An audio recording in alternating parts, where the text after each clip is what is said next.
Hello friends, welcome to grammar with Archana. पिछली बार हमने पार्ट्स ऑफ स्पीच में नाउन्स और प्रोनाउंस के बारे में देखा था। हमने उनके डेफिनेशंस विद एग्जांपल्स देखे थे। आज हम काइंड्स ऑफ प्रोनाउंस और उनसे जुड़े हुए कुछ रूल्स के बारे में देखेंगे। इससे पहले कि हम स्टार्ट करें, मैं आपसे एक रिक्वेस्ट करना चाहूंगी कि आप इस चैनल को लाइक, शेयर और सब्सक्राइब जरूर कीजिए। पर्सनल प्रोनाउन वो प्रोनाउन होता है जो स्पीकर को डिनोट करता है। कॉन्वर्सेशन करते समय जब हम आई, वी, दे, ही, शी का इस्तेमाल करते हैं, उसी को बोला जाता है पर्सनल प्रोनाउन। तो पर्सनल प्रोनाउन के 3 टाइप्स हैं, फर्स्ट पर्सन, सेकेंड पर्सन और थर्ड पर्सन।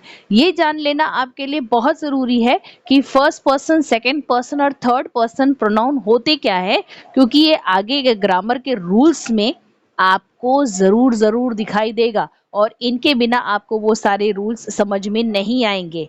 ग्रामर के सारे रूल्स समझने के लिए आपको ये प्रोनाउंस के टाइप समझना बहुत जरूरी है। ये काइंड्स जब तक आपको नहीं समझेंगे, आप सब्जेक्ट, वर्ब, अग्रीमेंट और बहुत सारे ग्रामर के रूल से वंचित रह जाएंगे। तो फर्स्ट पर्सन प्रोनाउन वो होता है जिसमें मैं हूं, जिसमें मैं खुद प्रेजेंट हूं, जैसे आई, वी, मी, जहां पर मैं प्रेजेंट हूं। तो ये मुझे लेकर जो चीजें बनी है, जो प्रोनाउंस बने हुए हैं, उसे फर्स्ट पर्सन प्रोनाउन कहा जाता है, क्योंकि I am the first person if I am dealing with a conversation. इसी तरह से सेकेंड पर्सन में जिससे हम बात कर रहे होते हैं, जिससे हम बात कर रहे हैं, उसे हम कैसे डिनोट करते हैं? यू से डिनोट करते हैं। तो यू सेकेंड पर्सन हो गया। अब अगर मैं और वो जो सामने वाला पर्सन है किसी तीसरे पर्सन के बारे में बात कर रहे हैं, तो हम कौन सा प्रोनाउन उसके लिए इस्तेमाल करेंगे? जैसे कोई आदमी है या लड़का है तो उसके लिए हम ही इस्तेमाल करेंगे। लड़की है या औरत है तो उसके लिए हम शी इस्तेमाल करेंगे। और बहुत सारे लोग हैं तो दे इस्तेमाल करेंगे। इस तरीके से हम थर्ड पर्सन प्रोनाउन को देखेंगे। अब इसमें कुछ एग्जाम्पल्स दिए गए हैं। I am a teacher. आई ये मुझे बता रहा है, इसलिए मैं फर्स्ट पर्सन हूं, क्योंकि मैं खुद ये बात बोल रही हूं। तो मैं फर्स्ट पर्सन होने की वजह से आई फर्स्ट पर्सन प्रोनाउन हो जाएगा। We should not avoid nature's laws. हम लोग को नेचर, कुदरत के कानून को अवॉइड नहीं करना चाहिए। यहाँ पर वी में मैं भी शामिल हूं, तो ये वी हो गया first person pronoun. Let us all go for a walk. Us में मैं भी शामिल हूं, तो वो भी फर्स्ट पर्सन प्रोनाउन हो गया। You are a good batsman. जब मैं दूसरे के बारे में बोल रही हूं तो वो यू हो गया, और वो यू होने की वजह से सेकेंड पर्सन प्रोनाउन हो गया। He is a good entrepreneur. He मैं किसी तीसरे के बारे में बोल रही हूं, दूसरे को, जैसे मैं किसी से बात कर रही हूं, किसी आदमी के बारे में उसको दिखा रही हूं कि ही इज अ गुड एंटरप्रेन्योर, तो वहां पर ही जो है वो थर्ड पर्सन बन जाता है, इसलिए he is the third person pronoun. She is a famous wrestler. यहाँ पर जैसे ही थर्ड पर्सन प्रोनाउन है, वैसे शी भी थर्ड पर्सन प्रोनाउन है। तो शी इज अ रेसलर, वो एक अच्छी रेसलर है। तो हमने किसके बारे में बोला? थर्ड पर्सन के बारे में बोला, इसलिए शी थर्ड पर्सन प्रोनाउन है। They visited the orphanage yesterday. Orphanage का मतलब होता है अनाथ आश्रम। वो सभी लोग अनाथ आश्रम कल देखने गए थे या विजिट करने गए थे। दे हो जाता है third person pronoun. Distributive pronoun, जब आपको चॉकलेट डिस्ट्रीब्यूट करने को बोला जाता है तो आप हर एक को देते हो चॉकलेट। तो डिस्ट्रीब्यूटिव प्रोनाउन का मतलब आप उस प्रोनाउन को डिस्ट्रीब्यूट कर रहे हैं। कैसे डिस्ट्रीब्यूट कर रहे हैं? For each one, every one, neither, either, none, each one of them, हर एक को।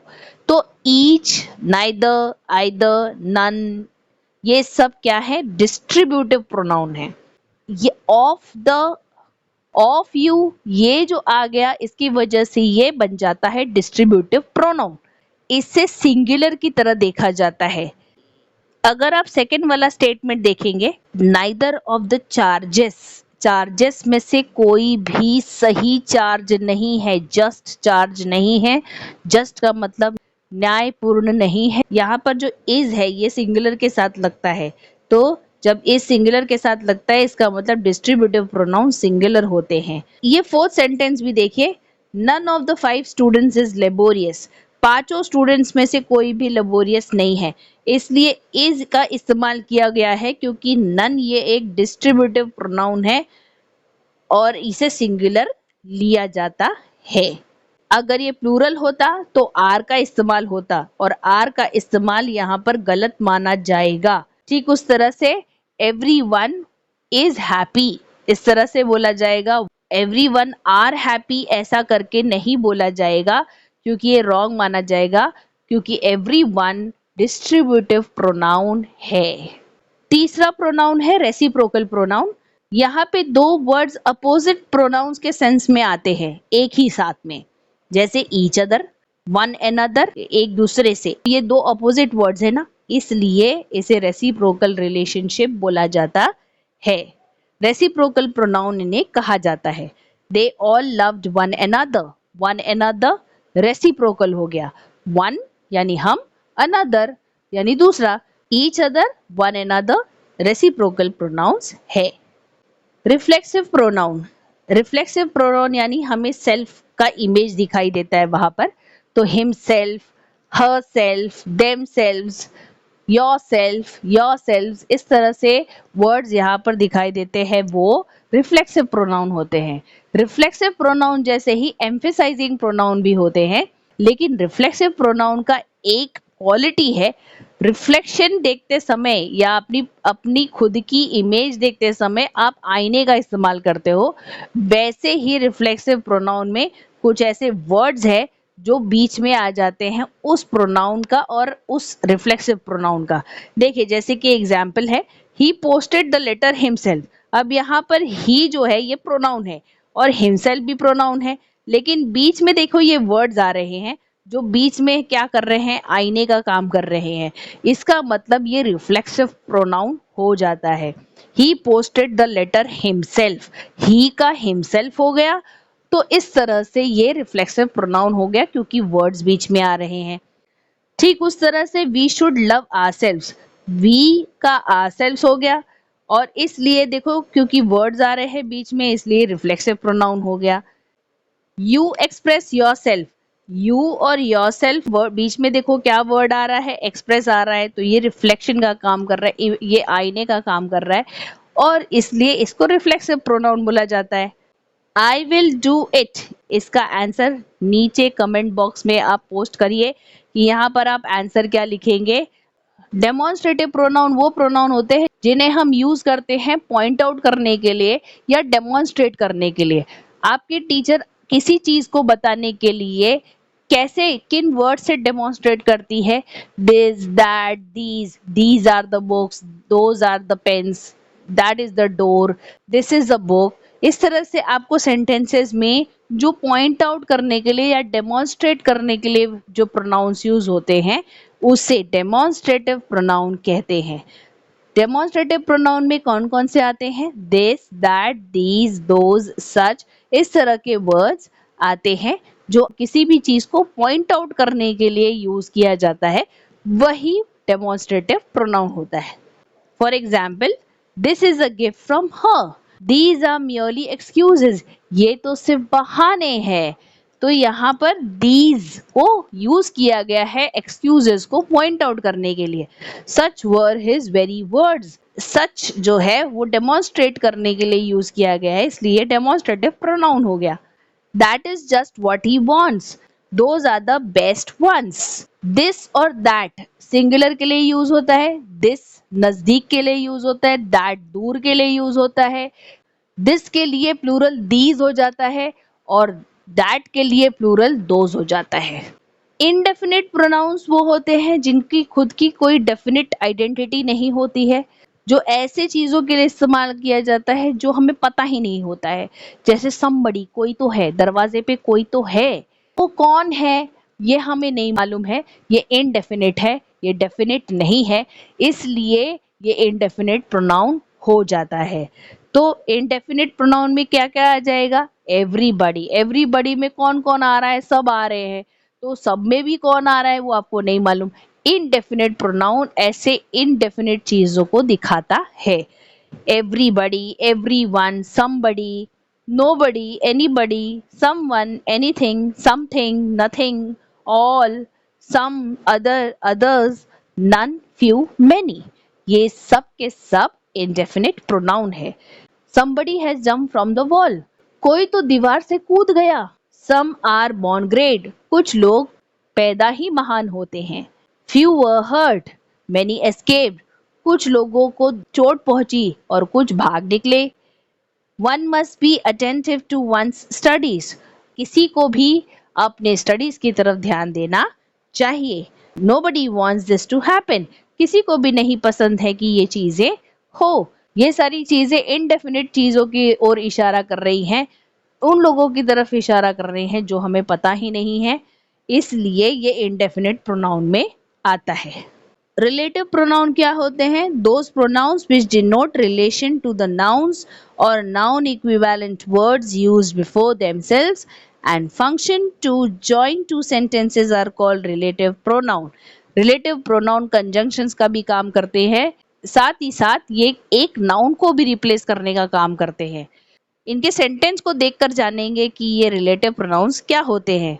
I met Reena who was returning from school. मैं रीना से मिली जो स्कूल से लौट रही थी। रीना को कनेक्ट किया गया है स्कूल से रिटर्न करने वाली लड़की से। किससे कनेक्ट किया गया है? हु से कनेक्ट किया गया है। तो ये हु जो है ये रिलेटिव प्रोनाउन है। Neelu had a book which she bought at a shop. Neelu के पास एक किताब है जो उसने दुकान से खरीदी है। कौन सी किताब है? जो उसने दुकान से खरीदी है।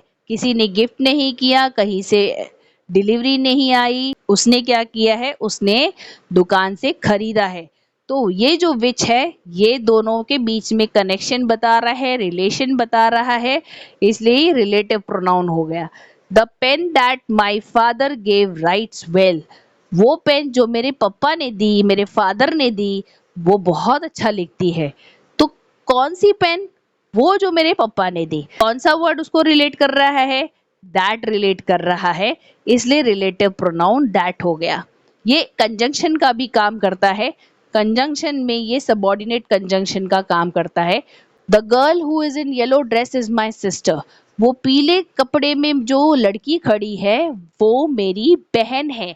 आप इसे क्या कर रहे हैं? रिलेट कर रहे हैं। किससे रिलेट कर रहे हैं? उस येलो ड्रेस से रिलेट कर रहे हैं। किसी को भी पॉइंट आउट करोगे तो नहीं समझेगा, लेकिन अगर आप उसको किसी चीज से रिलेट कर दोगे कि वो जो इंसान वो पेड़ के नीचे खड़ा है, वो जो येलो ड्रेस में खड़ी है, वो मेरी बहन है। कौन से वर्ड्स यूज होते हैं रिलेट करने के लिए? वो रिलेटिव प्रोनाउन हो जाते हैं। This is the house which my grandfather built. This is the house, ये वो घर है जो मेरे ग्रैंडफादर ने बनाया था। विच किस में बीच में रिलेशन बता रहा है? घर और ग्रैंडफादर के बीच का रिलेशन बता रहा है, इसलिए ये एक रिलेटिव प्रोनाउन हो गया। और last not the least, interrogative pronoun. जब भी इंट्रोगेटिव वर्ड आएगा आप हमेशा समझना ये एक क्वेश्चन है। क्वेश्चन के लिए क्या इस्तेमाल होता है? जैसे आपको किसी ने नाम पूछा, कैसे पूछेगा? व्हाट इज योर नेम या हु आर यू? आप उसका उत्तर नाउन फॉर्म में ही दोगे, इसलिए हु, whom, what, which, ये सब क्या हो गया? इंट्रोगेटिव प्रोनाउन हो गया। ये नाउन को रिप्लेस कर रहे हैं। Who are playing cricket. कौन क्रिकेट खेल रहा है? हु की जगह पे कोई भी खिलाड़ी का नाम आ सकता है। हु किसी नाम को रिप्लेस कर रहा है और ये क्वेश्चन फॉर्म में है, तो ये इंट्रोगेटिव प्रोनाउन है। whom has she invited, उसने किसको इनवाइट किया है? किसको इनवाइट किया है ये किसी नाउन को रिप्लेस कर रहा है, इसलिए ये इंट्रोगेटिव प्रोनाउन हो गया। व्हाट इज ही, वो क्या है? उसका प्रोफेशन पूछा जा रहा है, उसका जेंडर पूछा जा रहा है, तो उसका आंसर नाउन फॉर्म में ही आएगा। Which of these flowers do you like the most, इनमें से कौन सा फूल तुमको पसंद है? तो तुम कैसे जवाब दोगे? किसी फूल का नाम लेके जवाब दोगे, इसलिए ये इंट्रोगेटिव प्रोनाउन हो गया। व्हाट इज योर नेम, तुम्हारा नाम क्या है? तो तुम उसे नाउन फॉर्म में ही जवाब दोगे, नाम लेके जवाब दोगे, इसलिए ये इंट्रोगेटिव प्रोनाउन हो गया। इसके बाद हम कुछ एक्सरसाइजेस करेंगे। एक्सरसाइजेस में हम कुछ और भी रूल्स देखेंगे। तब तक के लिए देखते रहिए ग्रामर विद अर्चना। लाइक करते रहिए, शेयर करते रहिए और सब्सक्राइब करते रहिए। बाय।